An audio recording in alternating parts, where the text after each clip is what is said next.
Welcome to the show. This is the Top Keys with Matthew Soroka. And right now we have KP Patel here. He is the chairman of AAHOA. And I'd like to introduce you to the show and thank you for being a guest. Well, thank you for having me. It's an honor. Long overdue. Yes, you know what? We first met over at the AAHOA Con over in, where was it? New Orleans. Oh my God. And where was it going to be next? We already had this great discussion with Laura Lee, but I want to get your input on AAHOA. Where are we going next? April 8th through April 10th, 2026, we'll be in Philadelphia. And then after that, it's going to be down in Fort Lauderdale? So from Philadelphia, we actually go to Anaheim, Disneyland. Oh, okay. And then we're making our way to Fort Lauderdale. Just a brief introduction to AAHOA has been such a transformation in this industry for myself. They represent about 60 or 70% of the market of hotel owners, and specifically Asian American hotel owners. So, KP, tell me more about what your role is as chairman. What do you do on a day-to-day basis, and how do you move AAHOA forward? That's a lot of questions right off the bat, Matthew. Let me try to go through them one by one. AAHOA is 20,000 members strong today. We do own about a little over 60% of every single hotel in the union. What I would say is AAHOA's top priorities, or one of the top priorities right now, would be advocacy. We've spent considerable amount of time and energy advocating on behalf of our industry at the federal level, but you're now seeing us getting involved at not only at the local levels and state levels, but anywhere that our industry is being affected. Okay, so you're going to be in September or October, you're going to be in DC, is that correct? September 16th through 17th, we will be doing our fall advocacy national conference in Washington, DC. And what are you hoping to do? I saw some of the presentation that you were talking about. One is, of course, the insurance for hotel owners. What are the key points that you're looking to get addressed there? So we're working currently on a couple of different initiatives at the federal level. The big one right now is the Lions Act loans in our neighborhood. We're working with our elected officials to increase the SBA limit from 5 million to 10 million. That's one of our top priorities right now. Okay. So besides being a chairman, which takes a lot of your time, obviously, you are an owner of hotels. I am. And I'm assuming that most of your family's been part of this too, because it's kind of like the restaurant business. If you were born into this, you're actually very able to do a lot of work and understand the business because your friends, family, relatives have already kind of educated you. Yeah. So tell me your story. All right. So I'm going to try to keep this as brief as possible because it's a rather long story, but it's kind of the typical story, right? Mom and dad came over from India. They got into the hotel industry, tried to raise a family while we lived at one of the properties. There's so you have almost like the Adam Sandler bedtime stories. Yeah, that's fantastic. Absolutely. Mom and dad ran the properties. They had 3 kids. Saying this in the most humble and respectful way to my parents. My parents was my oldest sister, Dimple, right? Mom and dad were working 24/7, making sure we had food on the table, a roof over our head. My sister was the one that made sure that got to bed on time and did my homework, got dinner. She was on all my Little League baseball games, my football games. I mean, again, with all due respect for my parents who've given me nothing but, great opportunities and love, my oldest sister was my de facto parent for a long time. So, looking back, obviously, when you were a child, you didn't really understand that. But now, as an adult looking back, you really respect that and honor your parents to understand some of the things that they really had to do to make sure that you had the right things in life. Is that correct? Oh, no, absolutely. I mean, look, I'm a hotelier today, right? And then I'm involved with the AAHOA. Matthew, like you said, the AAHOA chairmanship takes a considerable amount of time and energy, which takes away from my own family and my own businesses. I'm on the road roughly 250 days out of the year. Wow. I wouldn't have that passion if I didn't see my parents do it for me. for Right. my family because I understand what it takes to be successful. And more importantly, to make sure that we have an industry to protect. So that's a good, um, really kind of a conclusion of that. You've seen your parents understand and really dedicate their life to it. Amount of hours that you take. There's no real, we want to say that the keys to success, but what would you say is determination, perseverance, making sure you're doing everything, following up things, giving great service, but really comes down to that determination. Is that correct? Determination is in our blood. So I mean, yeah and no at the same time, right? So what's the thing that compels you to get up every single morning and do what you're doing for the betterment of the association, but also for your goals? So that's twofold. So let me try to address those here in a quick manner. What's important to me is to make sure my kids have a foundation moving forward. Um, if they want to be hoteliers when they grow up, great. If they don't, that's fine too. But here's the most important aspect of that. If my children don't understand the business at all, then how are they going to protect what they have? My mom and dad worked day and night to give me and my family a incredible foundation to build on. Now, my wife and I, with my mom and dad, are building on that foundation.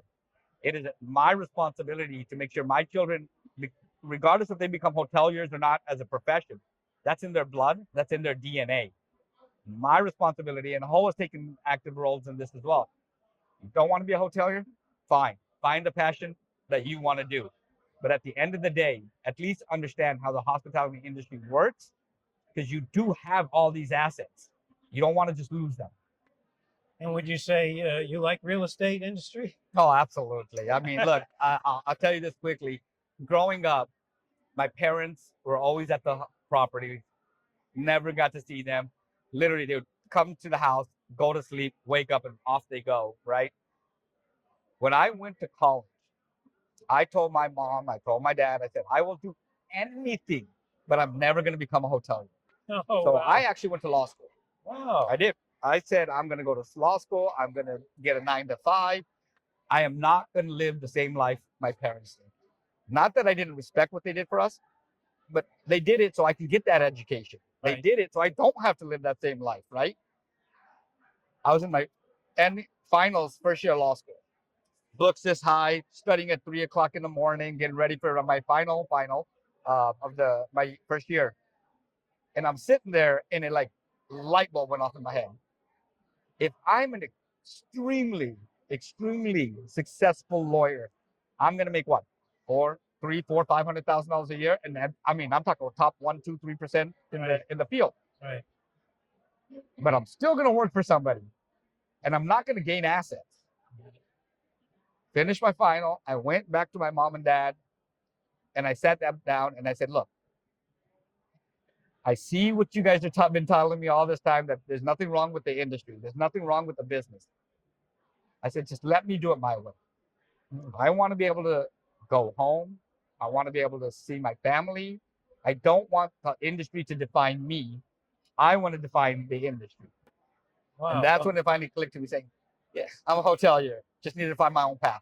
Wow. What an amazing story. Not only just inspiration, but actually to get that enlightenment Yeah. or understanding of where you really wanted to go. Yeah. And I'm lucky. I mean, look, my parents worked their tails off to allow me that opportunity to see that that's actually what I wanted to do. Just they allowed me to get there myself instead of forcing it on me. Wow. Okay. So, what are you doing now as a chairman? Obviously, you're traveling a lot of federal and state and local things you're doing to help hotel owners and business owners. But there's two things that we already talked about. One was, of course, the funding that's going on Yep. The whole and the lending. marketplace. Yep. And the whole marketplace. And we actually spoke a bit with Laura Lee about this. But give me your slant on why AAHOA is doing this for the market. Well, I'll be honest, I feel like it's way overdue. 20,000 members, 60% of the industry, and we don't have our own purchasing platform yet. I was shocked, right? It's one of my priorities. Before I even became chairman, we worked behind the scenes to make sure this is a product that or a marketplace that we can launch and be successful with. And like anything technology, it's continuously growing and bringing on new vendors over time. AAHOA is going to actually have its quote unquote own line of products. So through the data we get from our marketplace, we'll see what the top 30, 40, 50 items are. And almost like Amazon Basics, we'll actually source those products to make sure that we get our members a quality product at the absolute lowest price. So, as a hoteler,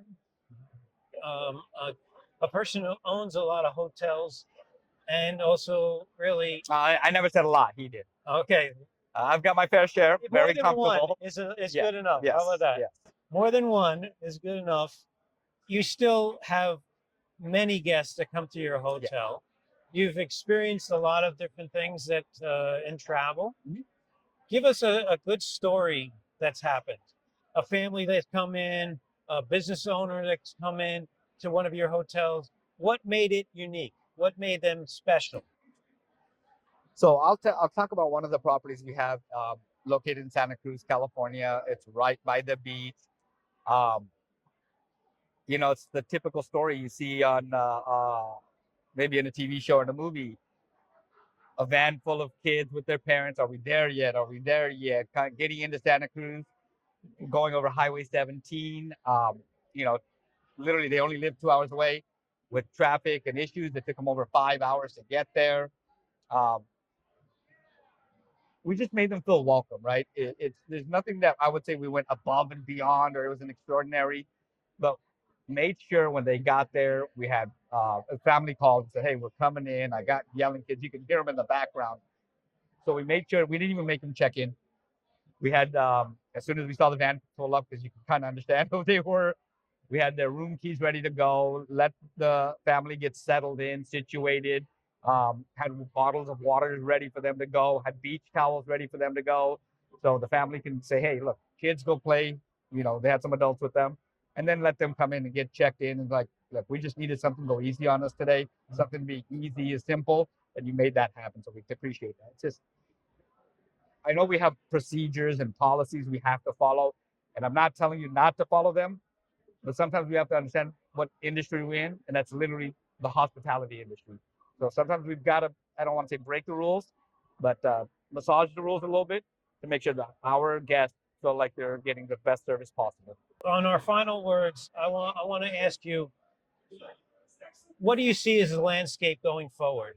Obviously, we could talk about all the things that are negative or the things that you really don't want to talk about because everybody says.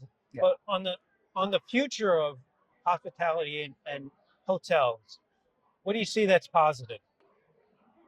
There's a lot of positivities in our industry. Matthew, like you said, it's easy to dwell on the negative and to concentrate on that.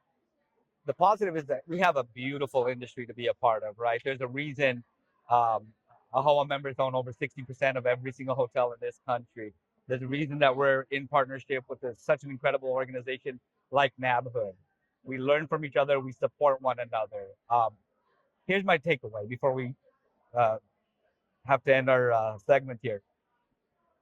Don't imagine hospitality as what it was. Don't imagine hospitality as what it is. Imagine hospitality as you want it to be.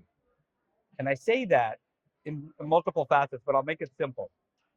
If you're not involved, if you're not at the table, I promise you're going to be on the menu.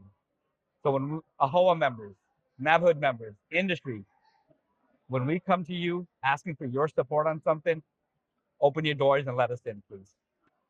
Awesome. So let's just, one final plug. How do you get in touch with AAHOA? So again, my name is Kamlesh K.P. Patel. I have the honor of serving as the AAHOA chair this year. If you need anything, just find us at AAHOA.com, AAHOA.com. And this has been Top Keys. I'm Matthew Soroka. Thank you very much. Have a great day. Thank you, Matthew.